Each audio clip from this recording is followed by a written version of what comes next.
Hello! Welcome, ladies and gentlemen, to Let's Play Startropics. I am the Wulv. As you can see, we start off with a little register your name mode here, like you would in, say, the Legend of Zelda and games like that. And you'll probably hear me make reference several times to Legend of Zelda in this game, even though I love this game and I think that it deserves its own merit. It's really good. Just on its own merit, it's just such a fantastic game. Anyway, I'm going to get started. Prelude. One day in summer, you land at Sea Island where Dr. Jones has his laboratory. And there is video to the beginning of this, and it's just a helicopter landing on the island. As you can see, this little helipad here, so it drops off this guy, who's Mike Jones, which might be why you might have been wondering why I named my character Mike. Well, that's why.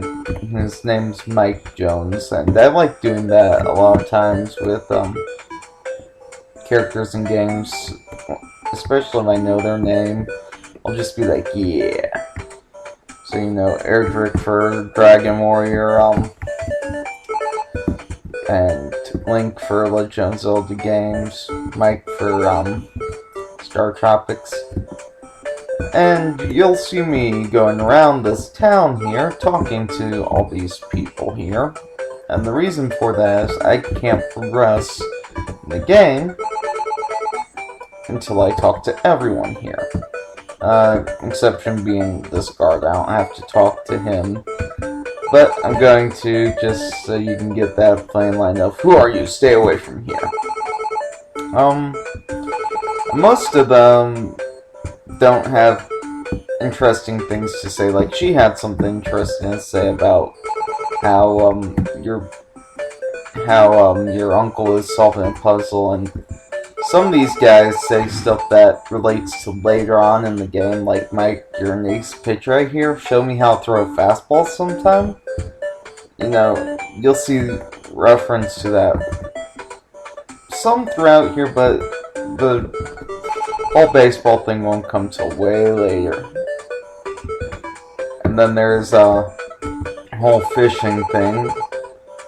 And probably most of you don't even know this game, so you probably don't even get the references that are made, which is so sad because I really do love this game. I think that was a great game, just so fantastic. One of my favorite games growing up, and never really got recognition. I mean, I can't think of really a commercial for it when I was growing up. There was a commercial for the second one, but even then, I mean, it wasn't really popular. It wasn't like Zelda or Mario or things like that. Anyway, I'm about to talk to the chief, so let's head to it. I've been waiting for you. I'm Chief Coca-Cola and a good friend of your uncle. Listen, Mike, I have some bad news. Last night, try not to be too upset, but your uncle, Dr. Jones, has been abducted. We must keep this from the Islanders so they don't panic.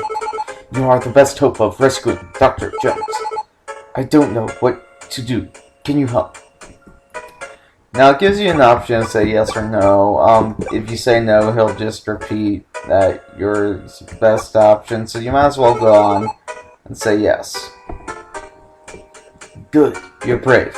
Take this island yo-yo. You may think this yo-yo is just a toy, but it's very powerful.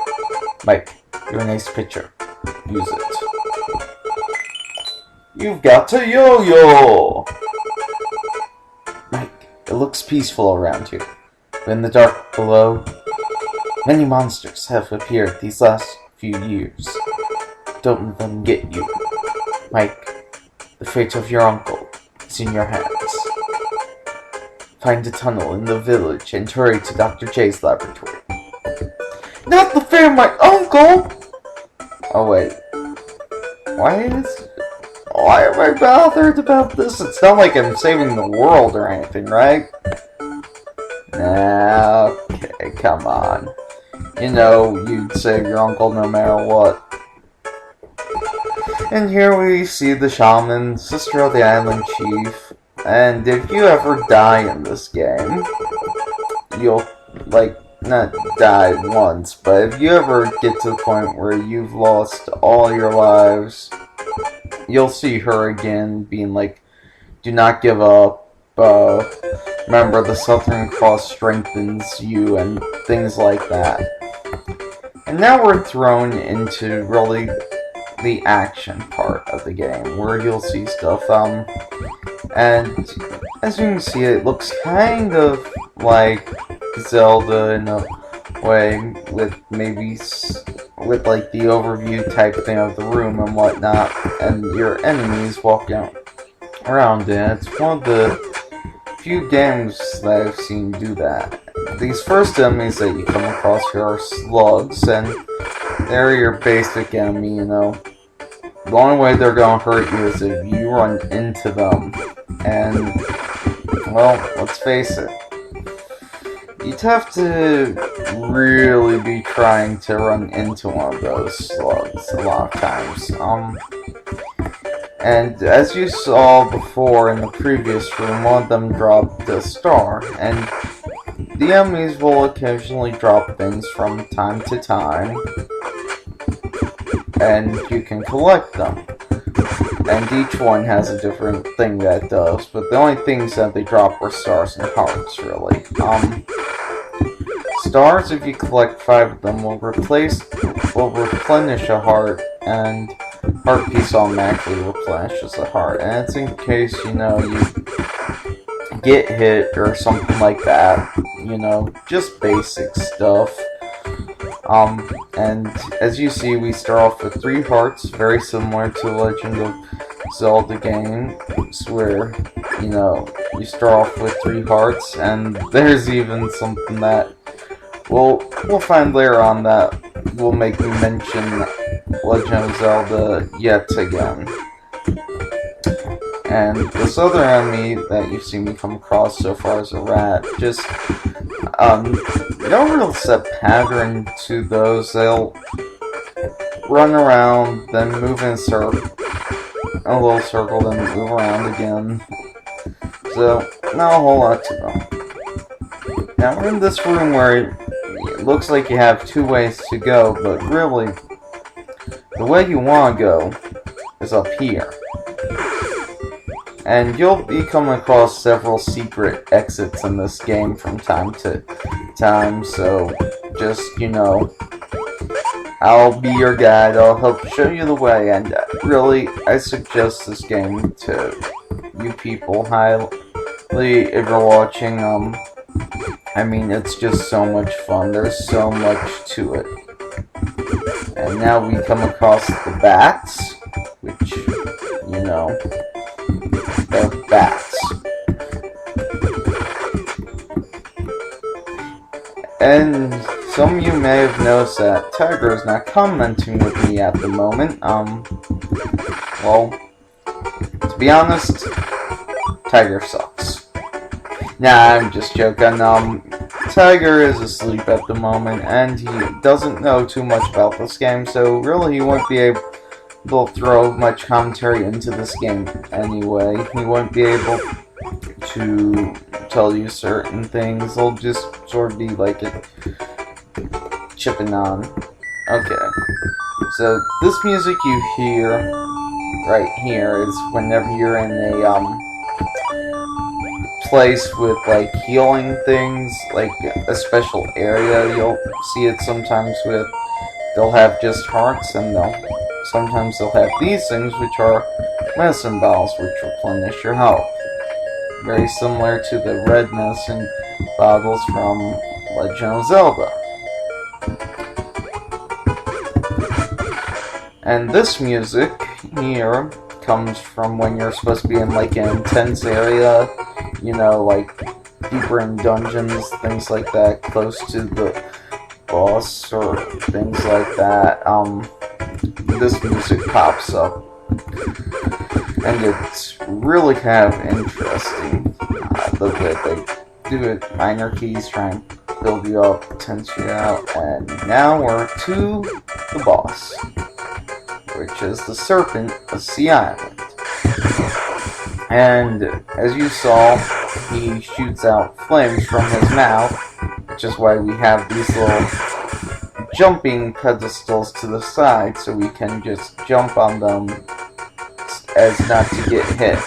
Because he won't always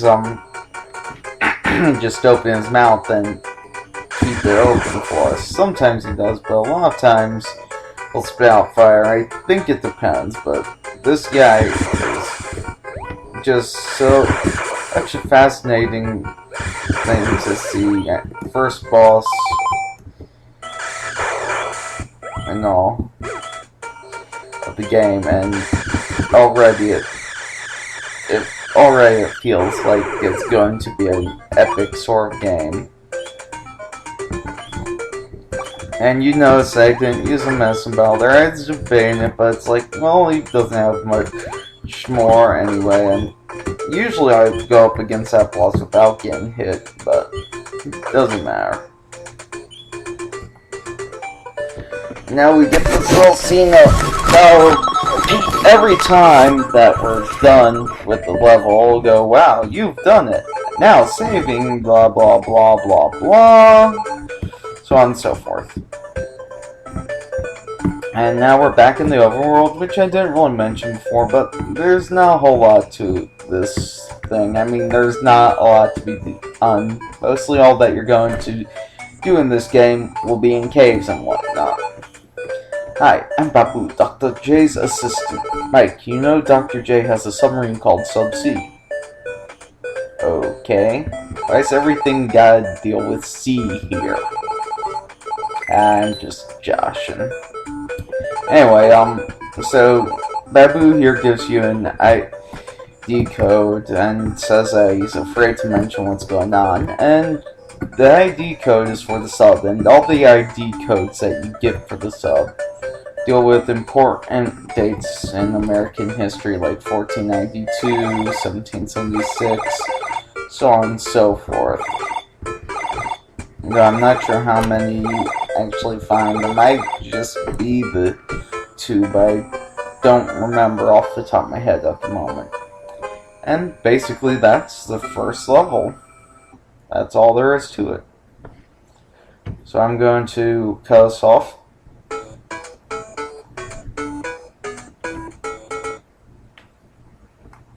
And I'll catch y'all next time.